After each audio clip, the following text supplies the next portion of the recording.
On the news tonight, clerics task Nigerians on love and care as Christians mark Boxing Day. President Buhari proposes stiff penalties for violators of Petroleum Profit Tax Act. While on the foreign scene, Rohingya refugees at risk as dozens drift onto beach in western Indonesia. Good evening, and we're glad to have you join us on the major reports. I am Olubomi Ajiboye Agbola. Today is Boxing Day, and Nigerians have been charged to continue to spread love by reaching out to the less privileged of the society through exchange of gifts to commemorate the Boxing Day. Those who spoke in separate interviews with Osbc News in Osogbo, Osun State capital, on the significance of the day, noted that the economic situation in the country should not deter people from sharing love in the spirit of the season. Oluchi Amoda reports. Boxing Day is celebrated the day after Christmas in the United Kingdom and other British Commonwealth countries, including Nigeria. The federal government of Nigeria often declare a public holiday to commemorate the day, which history recorded to have been set aside for churches to open the boxes used to receive donations meant for the needy and distribute same to them. The United Kingdom set aside 26 December as Boxing Day. So that day is a public holiday, a day immediately after Christmas. So reach out to the wider public. There is a kind of riding of horses, sports, and then sharing of gifts. The masters used to give those under them that kind of tip-off as a kind of celebrating the public holiday, having worked conscientiously for them within the period under review. It is also a day set aside to open up all the gifts received during Christmas. A cleric, Venerable Ephraim Akaya, said people should take advantage of the day to extend helping hands to the needy in the society. People think it's the day to fight, to throw punches at each other. No. Boxing Day is about those gifts you have received at Christmas. What people have given to you, you open it that day. And you yourself that is opening in who has been given, you should be able to share with others. That is love.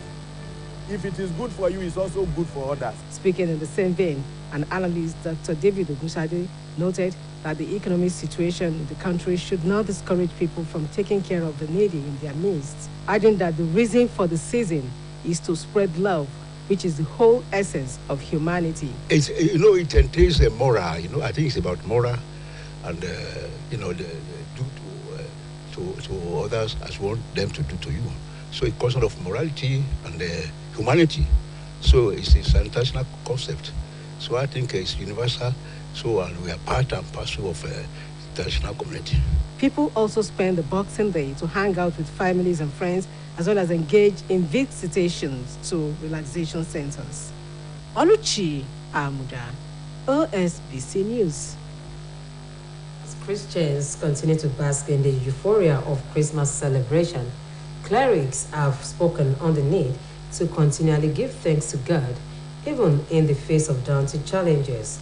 This is the view of some clergymen who spoke in separate interviews with Osbc News as they urged Christians not to lose focus on the reason for the season, which is to spread the love of Christ to everyone, irrespective of political or religious affiliation. They speak one after the other. Because of the way things are, many of us, we have entered into our cocoons. Many people stop praying. Many people stop believing in God. Many people stop doing the things of God because, after all, why am I doing it? It is Christmas, and God is knocking the door of our hearts. Christ has come as a helpless human being. He has come to show us, even in our helplessness, God is with us. No matter the situation, we have every reason to celebrate, because without Jesus, there is nobody. Without Jesus, there is no life. So that is the reason for celebrating Christmas. We must show love to those people around us, share love together. So no matter the situation we are passing through this country, with prayer, we believe everything will turn around for good.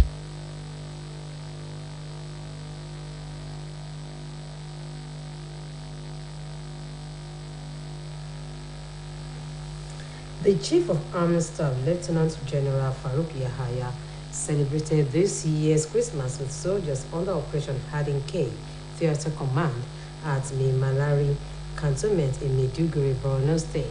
During the event, he said the military had commenced mopping up the remnants of Boko Haram terrorists in the northeast, adding that the armed forces were strengthening their synergy and refining their collective strategies to rid the region of terrorism and related criminalities. The COAS tasked officers and men of the Nigerian army to remain steadfast and sustain the momentum in the fight against terrorism. He said that the armed forces has continued to employ effective strategies for tackling the challenges of insecurity through professional conduct of its officers and men in the field. Lieutenant General Yahaya urged the troops to continue to remain focused, disciplined, and loyal to constituted authorities while ensuring that they professionally defeated all enemies of the country. He commended President Muhammadu Buhari and the National Assembly for their support to the Nigerian Army to successfully discharge its constitutional roles in different formations across the country. The Ashiwaju of Ikire Land and immediate past Commissioner for Finance in Osun State, Alhaji Bola Oyebamiji, has again vowed that his life would continue to be for service to God and humanity. Alhaji Oyebamiji gave the indication at his country home in Ikire while playing host to members of Asaruddin Society of Nigeria Ikire branch who gathered at his residence as usual for their annual family prayer program. Harman Adeniyi Akeromade has a report and is being presented from our studios. Alhaji Bola Oyebamiji, who is the Baba Adini of Ansarudeen Ikire, was joined by the family members, business and political associates to receive the leaders and members of the Islamic organization, as well as from other various Islamic organizations in Irewole, Ishoko, and Ayedade local government areas for the Ansarudeen annual family prayer. Addressing the mammoth crowd of Islamic faithful, the Balogun Musulumi for Irewole, Ishoko, and Ayedade local council areas, Alhaji Oyebamiji appreciated them for their support and prayers at all times. He said the support and prayers of the people have been the reason for his success in particular and for the success of the last administration in Osun State under the leadership of former Governor Adegboyega Itola, during which he served as Commissioner for Finance. In his message at the annual family prayer program, the Chief Imam of Ansarudeen Ikire, Alhaji Monsuru Badmus, described the host of the program as a philanthropist by excellence whose life has impacted many lives positively. Alhaji Badmus enjoined people to emulate Alhaji Bola Oyebamiji for his commitment to Islam and progress of his immediate environment.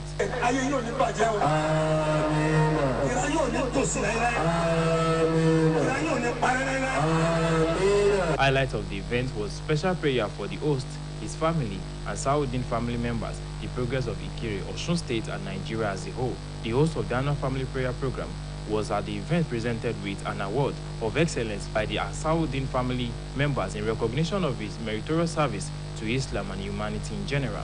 Present at the program include the APC senatorial candidate for Osun West in the coming 2023 general election, Dr. Raimi Tadeshe, the immediate past chairman of Irewole local government, Honorable Remi Abbas, the former member of Osun State House of Assembly, Honorable Lasunkanmi Akinola, APC chairman in Irewole local government, Alhaji Owade, and his counterpart from Ishoko local government, among others.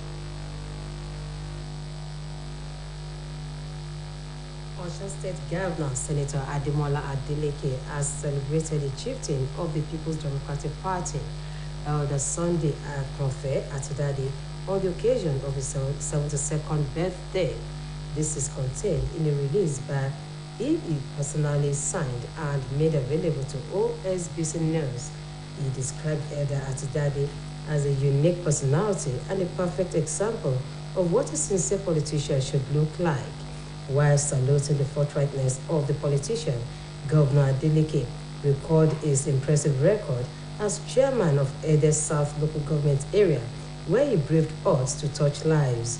Governor Adeleke, who noted the sacrifices and dedication of Elder Atidade, who to a better society prayed God to grant him sound health, abundant blessings, and peace of mind. The federal government has called on the state governors to be proactive and deliberate in their approach for citizens to enjoy electricity supply in their respective homes. The government, through the Rural Electrification Agency, noted that power is on the concurrent list and explained that the subnationals should collaborate with private companies and investors in the power sector for the people to have adequate access to electricity supply in their communities.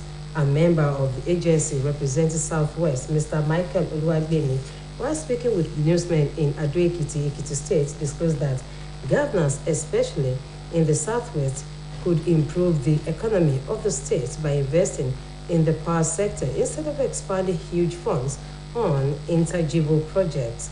Mr. Oluwagbemi further stated that the agency in the last year has recorded remarkable achievements in its area of core mandates of ensuring access to electrification in rural areas and renewable energy in the country.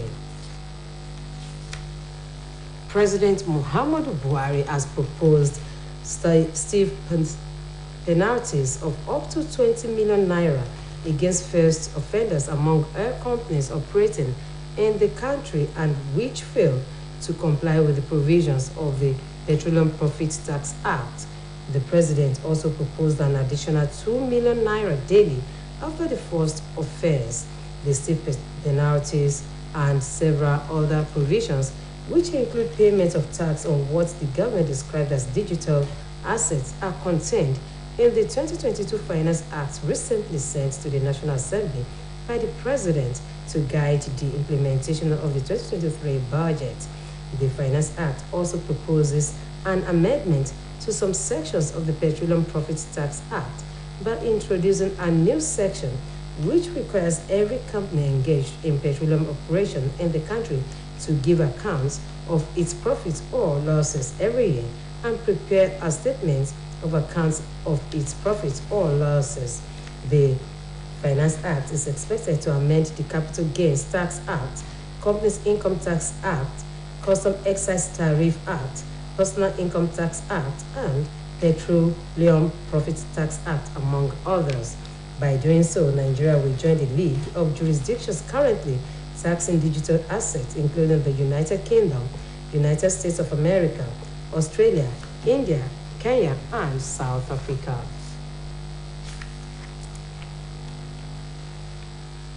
The Socio-Economic Rights and Accountability Project has filed a lawsuit against President Muhammadu Buhari over the failure to transparently investigate spending on all social safety nets and poverty alleviation programs and projects executed between 2015 and 2022.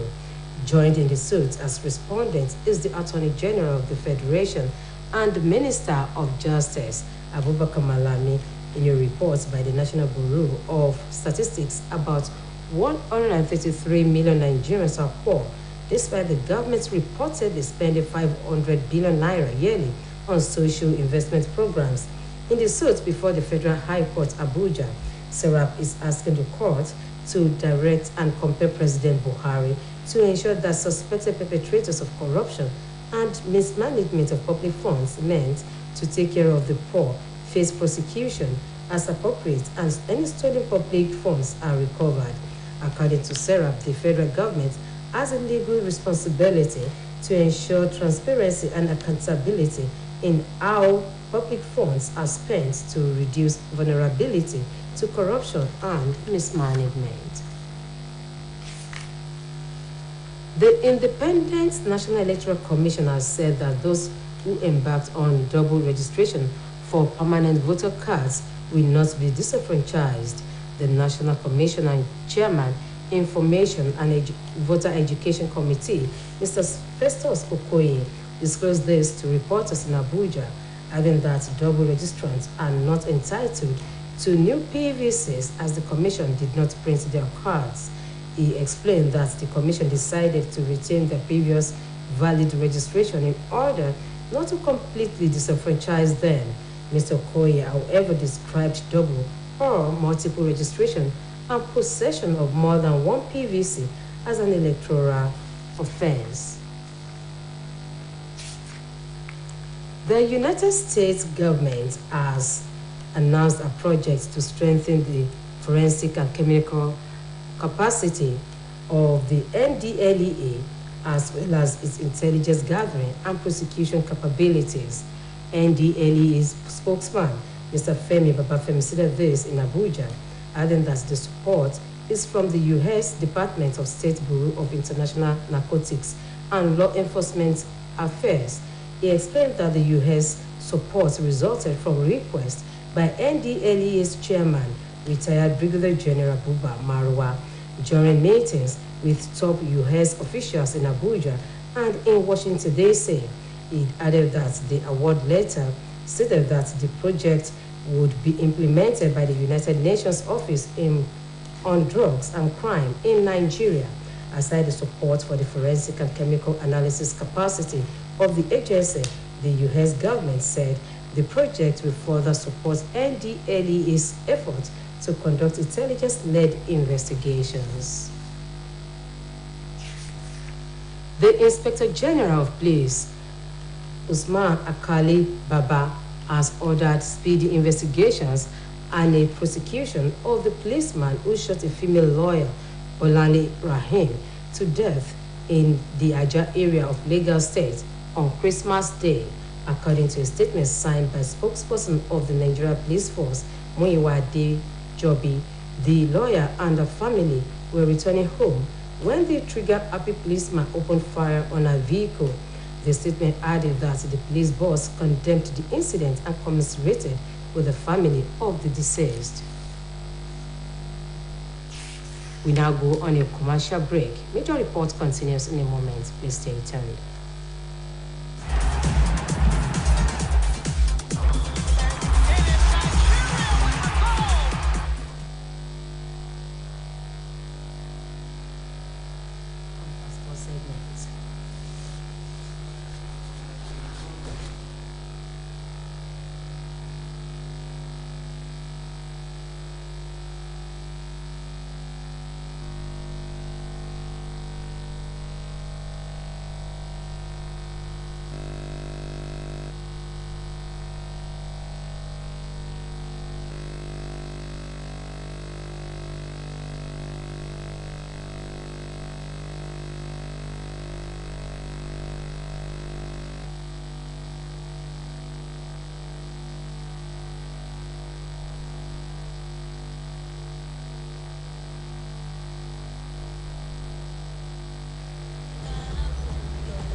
Ọmọ ṣẹ̀ṣẹ̀ jẹ́ rechargeable fan níbi ìpolongo àjọyọ̀ ayọ̀ Glo ni o.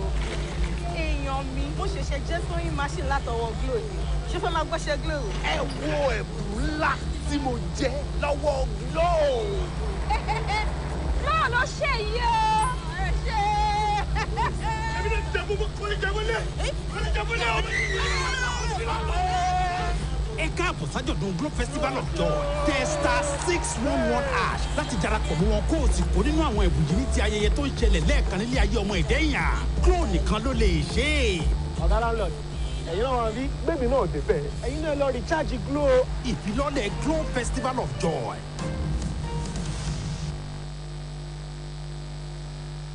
Once again, welcome to our sports segment.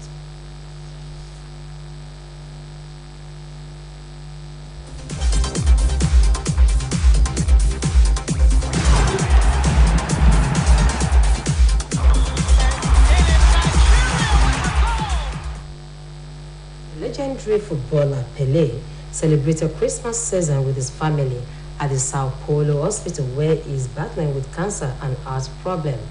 Oluwaranti Ojewumi has the details of this and more. The new Nigerian Professional Football League season, NPFL clubs under the umbrella of club owners have distanced themselves from the draw of an abridged league for the 2022-2023 season, scheduled to hold in Abuja by the interim management committee. In a circular by the INC, it had informed clubs of the draw schedule ahead of the incoming season, with a abridged season of the Nigeria Professional Football League scheduled to take place on Wednesday. However, chairman of the NPFL club owners, Isaac Danladi, claimed it was not a representation of the agreement during the meeting, adding that 16 members of the club's representative voted for a straight league, while 4 voted for an abridged format. Chairman of the INC, being Alegbela, maintained that the position of the INC on the league remained unchanged, saying the body had been given the go-ahead by the NFF to adopt an abridged format, and the league will start January 8 with draws from December 28 on 100% abridged format. Also, Leicester City midfielder James Maddison has revealed that he thought the Three Lions of England will win the 2022 FIFA World Cup in Qatar. The Three Lions were hosted out by the Blues in the Qatar at the group stage of the tournament. Maddison said there was a feeling of optimism throughout the squad. Maddison was an unused substitute at Qatar 2022. He has a sum of 7 goals and 4 assists in 13 Premier League games for Leicester City this season so far. Meanwhile, family members spent Christmas with Pele at the Sao Paulo hospital, where the legendary footballer is battling with worsening cancer as well as kidney and heart problems. Fans of the player, considered by many to be the greatest of all time, have been expressing hope for his recovery since he was hospitalized last month. Visible in the photo were Pele's children, Flavia, Celeste, Dion and Joshua, as well as Shemina Chamun, the daughter of one of his wives. The hospital announced Pele's colon cancer was shown progression and he needed more extensive care to treat kidney and heart failure. Earlier, his daughters had announced he will not be home for Christmas. Pele has received several messages of support since his hospitalization, including one of the French star, Kylian Mbappe, who called on followers to pray for the king. Oluwaranti Ochewumi for Osbc News.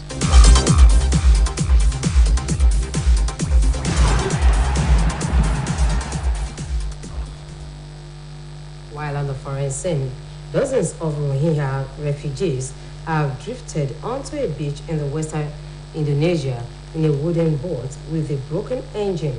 Coyote Adebayo has the rest of this and more.